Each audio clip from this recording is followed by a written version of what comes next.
Charisma Quotient. I'm your host, Kim Seltzer, a dating and makeover expert, where I will help you build confidence, make connections, and find love from the outside in.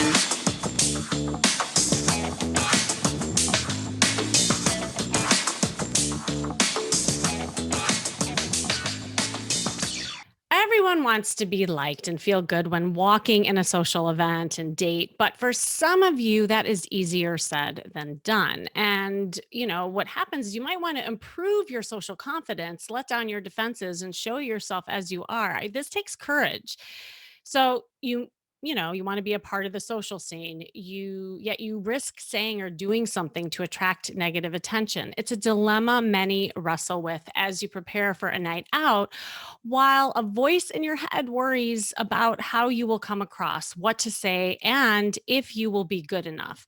And perhaps you shut down thinking you'd be much better off just staying in. And whether you consider yourself an introvert, have social anxiety, or have a hard time reading or understanding social cues, a lack of social confidence can feel really debilitating. I know this working with so many clients, and they say, I'm a confident person at work. I'm a confident person when it comes to sports or whatever is going on in their life. But when it comes to social stuff, they get in their head, and how this can really impact their dating life.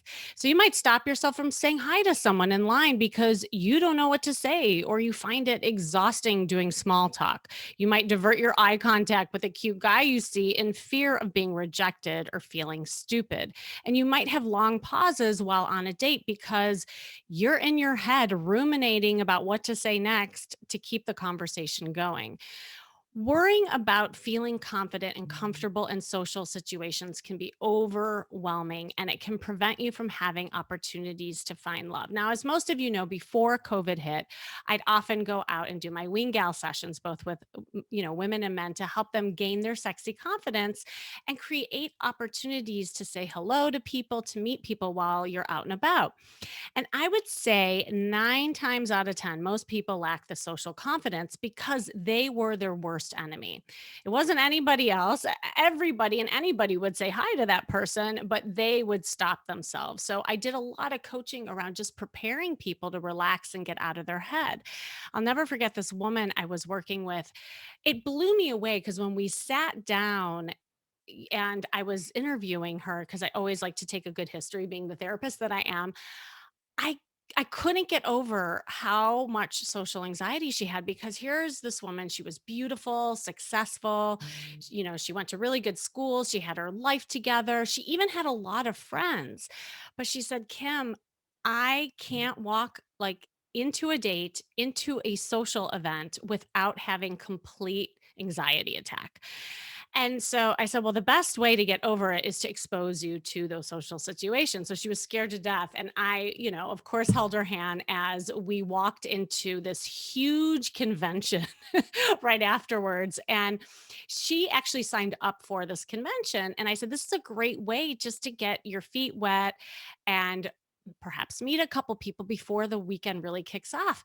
So we walk into the doorway and she sees all the people and she stops in her tracks, and I could see like her palms growing sweaty, and she's looking at me and she starts like hyperventilating, and she's like, "Kim, I cannot do this. I cannot do this." I said, "What is going on in your head?" And she said, "Well, I'm just worried. Like, look at all those pretty women over there, and everyone seems to know each other, and I don't even know what to say. And look at me." And so, again, she was getting in her head. So, we did a couple exercises together, and she took a deep breath. And I have this whole formula that I teach people. It's called the social engagement formula, and helping people get out of their head and more into like heartfelt, emotional storytelling conversations. And so, we went in and we started practicing, and we were navigating the room, and all of a sudden I see her relax and she's having conversations, and before I knew it, there was like a slew of guys around her, and she could not believe. She's like, "Kim, this never happens to me at home. Like, you talk to these people." I said, I don't even know these people. But what was so beautiful is at the end, she said that, well, she went through the whole conference. I got an email from her a week later. She said, Kim, that was the best conference I've ever had. Not only did I make new friendships with other women, but a guy asked me out and we're going on a date this week. So, these kind of things happen all the time. And a lot of times, again, you are your own worst enemy and you just never learned how to have that positive experience and exposure to get you over the hump. And everyone lacks confidence in one part of their life. And, that confidence, I believe, has to do with experience. So if you had a lack of experience, or maybe you labeled yourself shy, I see a lot of people and they mislabel themselves as shy. It's only because they weren't exposed to it or they had negative experience around it. So, with me today, I have another expert in the field of improving confidence to help drive a great discussion and how we can have more swag in your step in social and dating situations. And I like when I had him come across my inbox and my email, I was like, oh my God, we're going to have to allow a lot more time than a half hour, but we'll see we can get done. He's been guiding men to accomplish their goal with women, health, fitness, and career since 2008. He's been doing this a long time. He founded Inner Confidence, which is his company to show men exactly how to create the lifestyle of their dreams in a way that actually works. No quick fixes, no magic pills, no BS, just tested, proven, and easily implementable advice that works. He brings dignity and ease to traditionally taboo interactions, no funny names, no pickup routines, no fake stories tricking women into liking you. I love him already. Just 100% real attraction, because that is what it's all about. And he has worked personally with over thousands of clients on 6 continents. He hosts a great podcast called Leverage Podcast, which I have the privilege to be on as well, and a popular podcast over 10,000 downloads per episode. Welcome, Robbie Kramer. Hi. Thanks so much, Kimmy. Appreciate the introduction. Happy to be Yeah. here. No, I'm so excited to talk to you. And, I'm curious because I saw like you were a golfer and I'm trying to understand the segue. I would love to like know more about how you got into all this. Yeah, I was a golf geek. That was my life, basically, as like a teenager going through high school and even into university. I got a scholarship to play golf, and my life was just like, live, eat, sleep, golf. Um, and then I was like, oh, there's also these women I'm interested in too, but I have no idea really like what I'm doing when it came to dating. Ah, I had a girlfriend in high school and some sort of things in college, but especially after I graduated and I got into the work, the 9 to 5 sort of office work field, I had no idea what I was doing when it came to like actually dating. The whole idea around, you're supposed to go on a date. What do you do? Take her to dinner? How do you ask her out? All these weird sort of this new experience, because in college or high school is more just like, you're hanging out with the girls in your social circle, and sometimes that just transitions into a hookup and then you're dating, and that's about it. But once I was out of college and working, I was just totally confused and had no idea what I was doing. I felt a huge lack of confidence in that area. I was also a little bit overweight, um, you know, because I was basically spending every day golfing and walking, a few miles on the course. Now I'm sitting in an office and, before I knew it, I was like 15 pounds overweight. And that was like a huge lack of confidence that stopped me from feeling, like kind of worthy of the girls that I was interested in. So I found this whole crazy world of, dating coaching and advice for men back in, I think it was 2003. And at the time, there was just a lot of goofy stuff on the internet, of course. Pickup advice, all sorts of random weird stuff. Sorry, there's a Mexican like food truck. I don't know if you can hear that. like right on cue, they're celebrating your. That's It's so hilarious. annoying. They've got these loudspeakers and they drive by. Oh my God. All right. It's almost gone. that was funny. All right. I thought I'm they were ready. coming to serenade you. Yeah. I was ready. I was totally ready for it with the mariachis. Yes. Traveling. It's got one of those giant loudspeakers and they're just blaring, come get these tacos. Anyways. Of course they are. Like right at that moment, you were about to. Yeah, right by the window. Um, so what was I saying? Totally lost my train of thought. Well, you were talking about just like here you were a little overweight and you were Oh, right. doing a Yeah, lot so I of was walking and yeah. right. Okay. So yeah, I was overweight, didn't feel confident, had no idea what I was doing, found a bunch of stuff online. Um, and to me, it was my segue, if you want to call it that, into personal growth. I was totally just unaware and unconscious of how I came across to people, what my behavior was like for the most part. I mean, I wasn't a social idiot. I was like a normal dude, but I never understood that you could actually improve your confidence. You could improve the way you communicate with women. So it was like this, I had this, light bulb moment where I was like, wow, I can actually improve and use this to like become more social and have more fun. So for me, it kind of occurred as this huge, like, door opening opportunity. And I became obsessed, just completely obsessed with social dynamics. It replaced my golf obsession. It was kind of around that time I was like, all right, I'm not going to be a pro golfer, but I just became totally obsessed with social dynamics and how you could improve your confidence, how you could use it in business for sales and marketing, and just sort of, the power of persuasion, dating, you're selling yourself. So I just became just obsessed with the subject and studied from anyone and everyone I could find. And I just really enjoyed taking the risks that I was prior to that just totally terrified to take. Like I was so scared of rejection. The thought that even a girl that I was interested in, knowing that I was attracted to her, made me Mm. uncomfortable. I had no idea of kind of expressing that attraction in a way that felt authentic or natural because I was rejected. And like, we all have or some of us have our stories. In like 7th grade, I asked a girl out. She said no. I made up this big story that I'm too fat and I'm, not good enough for women.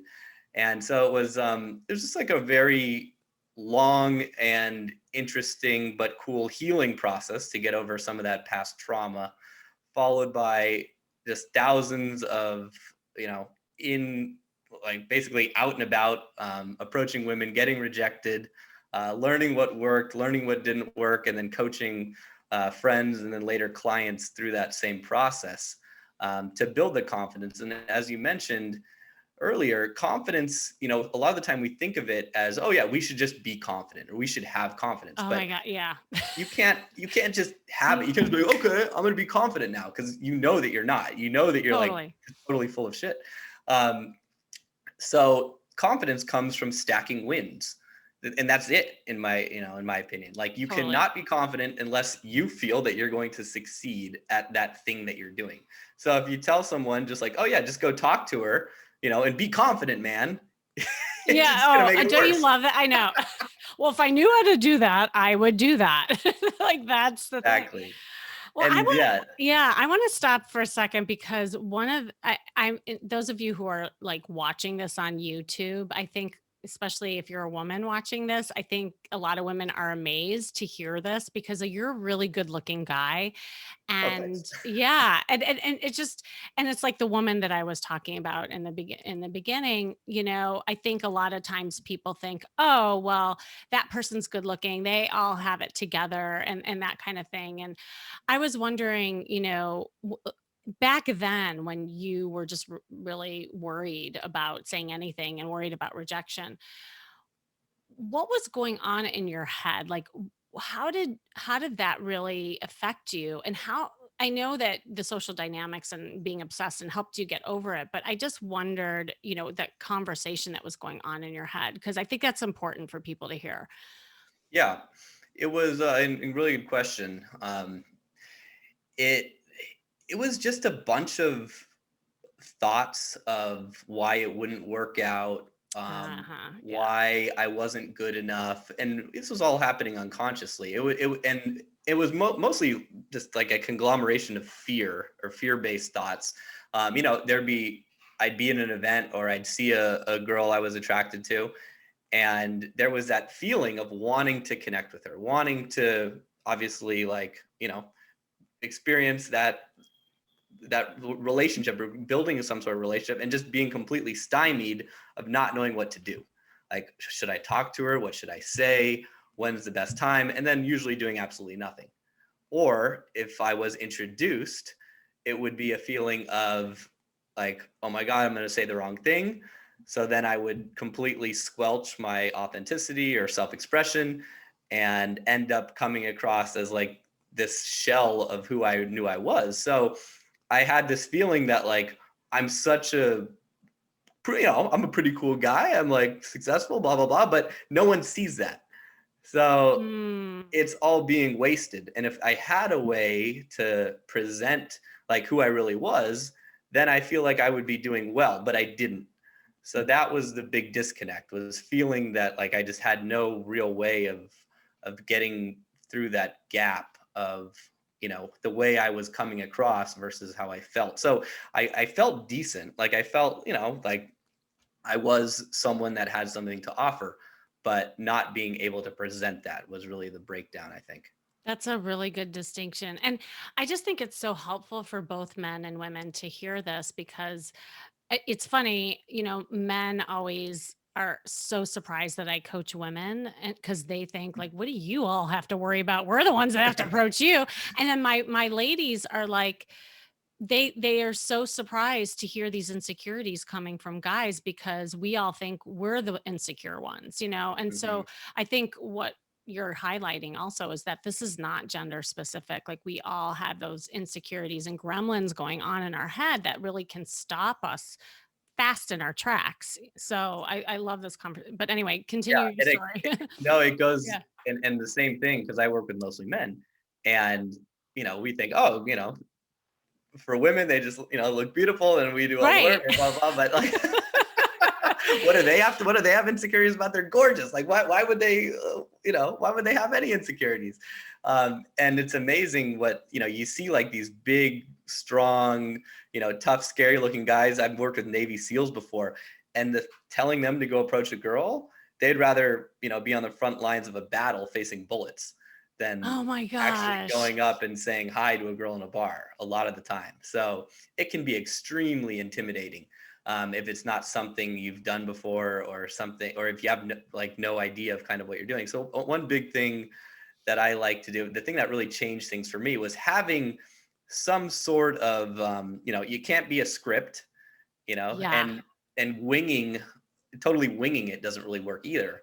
So for me, it was finding kind of like a structured way to, first with the training wheels to have interactions, to go up and approach a woman or start a conversation. And that, using those training wheels and using some of those exercises, I call them social freedom exercises, that allowed me Mm. to feel a lot more comfortable and confident, to go and start having conversations, facing rejection, then realizing that like, okay, rejection is no big deal. Rejection is also kind of fun.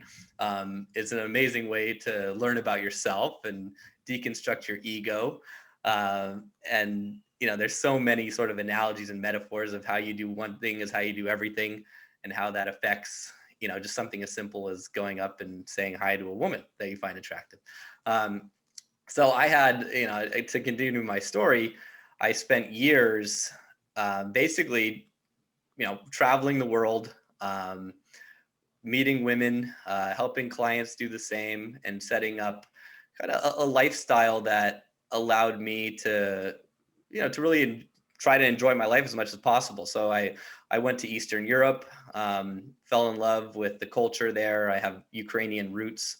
So I was, and in that environment, I felt more okay with taking bigger risks just Hmm. because I wasn't home. Um, I didn't really know anyone, and I can go and kind of use it as my social laboratory, as a way to test a lot of the stuff out.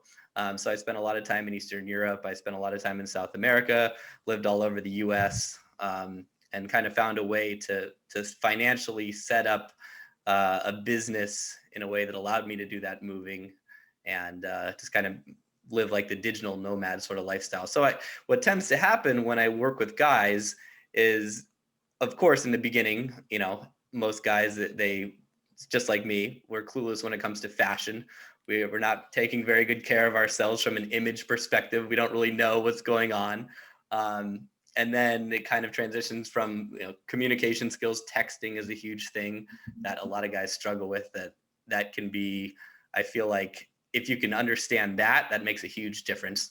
Just that digital communication, and then it gets Mm. more into sort of designing a lifestyle around, how you want to live your life, where you want to live, what you want to do, how your career fits into that. So Love that's it. that's Love basically it. been That the is nutshell. awesome. And I love that you travel to all these different places. And actually, that brings me to a question. Did you find that there were some common challenges that all men had when it came to their social confidence, like, just like all over? Yeah, basically, but it's interesting. Anywhere that was formerly a member of the British Empire, right? Yeah. A colony of the British Empire, men struggle with women. And I think that, Really? yeah, so Australia, Canada, the US, South Africa, obviously England, Great Britain. And I think it has a lot to do with the culture, Hmm. some of the gender dynamics, some of that stuff. The only places in the world where I really have very few clients and don't really see struggle is somewhere like Italy. It's very rare. Yes.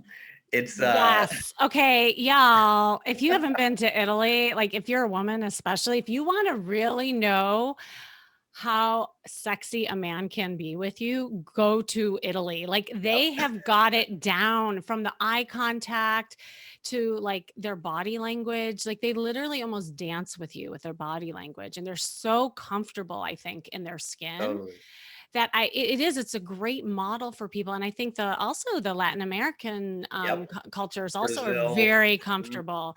And Yeah, I have a hypothesis because I found the same thing with, my coaching clients is that in those countries, not only are they comfortable in their skin, but they also they can express themselves. Like yeah, they're not shy about saying what they want and how they feel. And it's totally. so like connected and endearing. Do you find that too? Totally. The Yeah. thing that because I have some Italian friends and they're all like, Rico Suave, Guap, whatever, they're all just Oh, they amazingly just got it confident. down. They're like Totally. trained since they were a baby, I think. Bambino. Totally. It's Yeah. because they celebrate like masculine beauty and masculine, like it's just a different Ah, celebration of like beauty. It's like the man is beautiful. The man is kind of like celebrated as, you should love women. You should like be totally like Pepe Le Pew. If you remember that right. old cartoon. I can't believe you know that. I thought you were too young to know Pepe Le Pew. Those are my favorites. That's um, awesome. and it's kind of the opposite. Like, especially, growing up, I just remember that, like, oh, if you tell a girl you like her, she might think that, like, she might think you're weird, or it was just, I had this overwhelming fear of a girl knowing that I was interested in her, which obviously came from a whole bunch of sort of cultural things, or my friends, my family, you Mm. name it. But that's what I really see with most of the guys I work with, is that they all have this sort of shyness or timidness of being like, yeah, I like you. There's nothing wrong with that. And Yes. let's explore that. And if you don't like me, that's okay. No big deal. Because that's how, a lot of these the Italian culture, Latino culture tend to, like, Spanish guys usually don't have a lot of trouble with this. But as kind of our culture is evolving, there's more and more guys who are struggling. Then it's not like it's getting better. I think it's getting worse. So, I agree with that. Yeah. And by the way, like all of what you're saying is so true with women as well. And I mhm, feel like the common denominator in both genders is this kind of guardness and reserved kind of culture that we've had here in America, and like the what you were saying in these kind of countries where it's not okay to, express yourself, that you have to like kind of warm up and then you trust the person and then you show that side of you. And I've seen this happen with women where, they're scared to flirt and let their guard down in fear of dot dot dot. I mean, at the end of the day, it's what you said. Like, I think we're all so fearful. And it's like, how can we get over those fears? Like, I was really interested in what you said. You have like social freedom exercises. Like, what are those? Because I wonder if women could do that too. It's basically CBT. So, Oh, yeah, yeah. which I'm sure you're familiar with being a parent. Yes, yes. So essentially you're just going out and doing things that make you uncomfortable in public, to Mhm. get over your fear, and it's just gradual, incremental exposure therapy to Yes. So, for example, an easy one is you go into a crowded place and you just lie down on the street, right? Like a walkway or a sidewalk, and you Yeah. know you set a little alarm on your phone. You stay there for a minute, and just the anxiety that comes up with that, because people are Yeah. coming over. Are you okay? Like, does this person need like help? Right. And the longer you basically just lie there, the the more intense the situation gets, and then you just get up like nothing happened. You walk away. But that can be a very, like, just doing that exercise can be a pretty intense experience for someone. So some people are like, yeah, let's do it. Other people are like, oh my God, that's too much. I can't do that. So that's an I example. love that, and that's extreme. That's like, I've had people walk in an elevator and face the opposite direction. Like, how weird is Uh, that, right? Like right. breaking social norms, but doing it in a way that is fun. It's almost like an improv exercise, like Yeah. how can you have fun and be silly about it and not get so caught up in your head. And the more, yeah, like it's repetition. And by the way, CBT, he's referring to cognitive behavioral therapy, not the other stuff that you might be thinking about. So yeah, no, I totally love that and agree with that. Yeah. And Mhm. are there any other like exercises, like breathing exercises that you do with guys or stuff like that? Yeah. So breathing is definitely something that I recommend. I'm not a specialist when it comes to anything like that, but I've talked to a lot of people that can really help. For me, really help with that. For me, it was more of the just kind of these like silly or fun things you can do in public. I love that. There was like the lying down one. Um, there's just going up and maybe asking like a strange question. Like, you walk into a McDonald's, you'd be like, "Hey, I'm thinking about buying your store. Can I speak to the manager?" And something random like that. Um, what are some of the other ones? Yeah, other sort of weird things you can ask. Even ask a really sort of horrible one. I think this is the worst one. Is asking people for change. You know, because then you Oh, experience what it's like, that what homeless people go through. Just the huh. looks of disdain that you get from people. Like, it's really kind of confronting and interesting. So I've got a list of about 25 of these.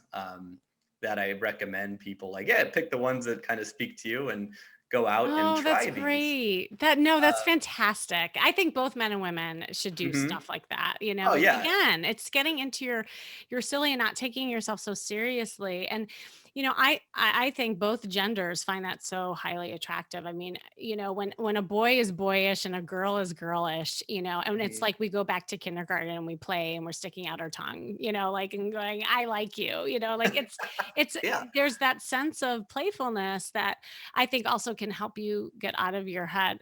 I have another like gender specific question since you work with so many men. Is there something that women can do to make it easier for you men? for sure. Women, a lot of the times they probably think that they're dropping these obvious hints, Ah, thank but you. Yes, keep going. but Yes. guys are missing these, and you'd be shocked. Just because a guy's good looking and dressed well, and appears to be like a really successful businessman or whatever, almost the more successful he is, the less he's going to be able to read your subtle cues, because he's probably spent most of his time, working on whatever that thing was that he got so successful at. To really be able to read these subtle cues that women throw, you have to. I can't tell you how many thousands of hours I spent doing nothing but, basically going out and interacting with women until I was able to get these sort of cues, I think just on a level that most women just kind of understand that they're kind of like basic default. Um, Right. that would Right. be my guess. Like the subtle looks, like when you Mhm. approach a girl and she gives that little look to her friend, like, oh, this guy, we got like 30 seconds before we need to, you know, politely tell him that, we don't want to talk to him. You can see that look in a second, but it took me years to develop that radar that like, Huh. oh, okay, there's all of these, most of them are looks or body language sort of stuff, the way you're positioned. Um, if you're talking to a woman, right, and she's fully kind of facing you and she has this open body language versus if she's kind of talking to you over her shoulder, like I'll work with guys, I'm like, dude, couldn't you tell that she was like talking to you like this? And like, do you think she liked you? Yeah, I think she liked me. Like, but it's usually the opposite. Usually she's clearly like, I like you. And he's like, oh, I don't think she liked me. So that's typically what happens. Yes. Um, It's really good to hear, just from a guy's standpoint, because my women think that they're being obvious they're and not. they're not. I always say what you think is being over the top is actually normal for these guys. So if you think you're going like crazy and being highly flirtatious, they're reading it as probably like normal to low. So It's like crank amazing. it up. It's ridiculous. Yeah. Like this is, I'm so glad you asked because this is probably the biggest way as a woman you can, stop feeling or maybe missing out on opportunities. I don't know how you want to Yes. describe it, but like Yes. I had this guy, I was literally just talking to him before we spoke, and he was like, yeah, I met this girl. Um, she told me she had other plans, but she was going to cancel those because she wanted to go to the next spot where we were going to. She later asked me, she said, oh, I don't have anywhere to stay tonight. She's just dropping hints. She's constantly touching him, flirting with him. And he's like, do you think she liked me? I think maybe when she asked if she didn't have a place, maybe she was thinking she could stay with me. I'm like, bro. You think? Oh my gosh. So, Yeah. I mean, in her mind, she was like, I couldn't be any more obvious. And it still, didn't get through. And this is a guy who does fairly well. Yeah. Um, Well, and to yeah, your point, as we're talking about the social like confidence thing, I think also if you suffer from social anxiety and you do have that propensity towards like just getting in your head and that ruminating that you do, it prevents like guys or even women from being in that moment. So even if the social cues or the flirting techniques are there, if you're so busy with your thoughts and worrying about how you're coming across, you might miss those social cues and again miss that opportunity. So I think this is like really important for both genders to really like yeah. think about. And I think it's important to, to first kind of trust your instincts. I Yeah. think we all have these kind of built in, right? Like programmed into us. If it seems like she likes you, she probably does. And that's what I tell my clients. And you might as well take that risk because if you don't take it, you're still going to end up with the same situation, which is Right. nothing's going to happen, right? So Right. if you like a guy and you're flirting with him and you just make it a little bit more obvious and flirt a little bit more, what's the worst case scenario? Like nothing. There's, Right. Like nothing's already happening. So you might as well make yeah, something out of nothing. you know? totally. Right. Right. I agree. Yeah. Oh, this is awesome. Well, I love this conversation and I'm excited to like, kind of maybe do some more of this conversation on your podcast as well. Are there Yeah, any for sure. like parting words of wisdom or things that you really want, people to get when it comes to social confidence and even just, what you do? Yeah, I mean, right now, given the pandemic, and I think dating's been really difficult for people, and I think a lot of people are kind of resorting to online dating quite a Mhm. bit. And I'm curious to get your take on this for women. Yeah. I'll ask you for sure on our interview. But for men, it's just become such a crowded space that all of my clients, even the guys who have amazing profiles, they're really good looking, they have every reason why they should be succeeding, really aren't. So now is a time where kind of my whole theory when it comes to dating is if you kind of go against the grain and do what everyone else isn't doing, you'll typically have a lot more Oh, success. So I just want to encourage anyone listening, to like, even in places where, you've got social distancing and all this stuff, like you can still approach people, you can still meet people in, obviously you have to take it with your level of safety when it comes to this sort of thing. But I've got guys all over the world who are still approaching women, going out there and doing kind of the scary thing. And I think that's really, if you're willing to step into what scares you the most when it comes to dating, that typically transforms your experience. So just because there's every reason why you shouldn't be social, if you are social, you're going to get that much more credit for it. So I I guess that's love the that. parting. That's awesome advice. And what you're talking about is a pattern disruption. And especially in this pandemic, if you've already had like low social confidence or social anxiety, the pandemic is exacerbating that fear of getting out, right? Because now you're in your COVID cocoon Right. and you're like really comfortable. And so, like, pushing yourself to get out and into the world and doing things and mixing it up. Besides online dating, what else can you do? Like, even though we have masks here, you can still smile with your eyes. You can still say hello, Right. and so I love that message. Yeah, That's totally. awesome. And that, I think that just to wrap that part up, the toughest part for most guys is like, how do you do that? Yeah. And one Yeah. thing, if you make your way over to my site, my big thing is giving guys, you know, very useful sort of advice on how to implement this sort of stuff, because it can be kind of nebulous and out there. So, how do you go and talk to a girl on the subway without it being weird, that sort of thing. So feel free Exactly. to. And what is your site, Robbie? Let everyone know how they can Sure, find you. it's innerconfidence.com. And I love interacting with people on Instagram. So if you want to just chat or drop me a line, just find me on Instagram, Robbie_Kramer. I'm sure there'll be a link in the notes somewhere. So Definitely. We'll definitely include that. Robbie, thank you so much for coming on. I'm so glad we connected. So, thanks for joining me today. This has been the Charisma Quotient. I'm your host, of course, Kimmy Seltzer. And remember, you can build confidence, make connections, and find love from the outside in. And if you want to know more, make sure you go to my site, kimmyseltzer.com.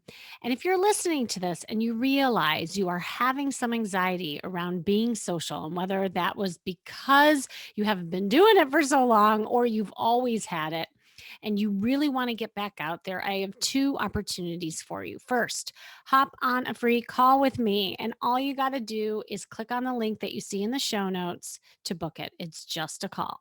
And if you haven't heard already, I had my very first masterclass. I'm super excited about it. It's for men and women. And we are going to talk about exercising that flirt and chemistry muscles that has been atrophied for so long, or maybe you never had it. And it's going to really help you get out of your head and start creating chemistry when you're on dates. That is coming up May 24th. I changed the date, so make note of it. And seats will be limited. So you're going to want to click the link you see in the show notes as well to be on the priority list. And then you'll get first dibs on signing up for this private class. And remember, it starts with you, and working on yourself is working on your love life. That's all for now.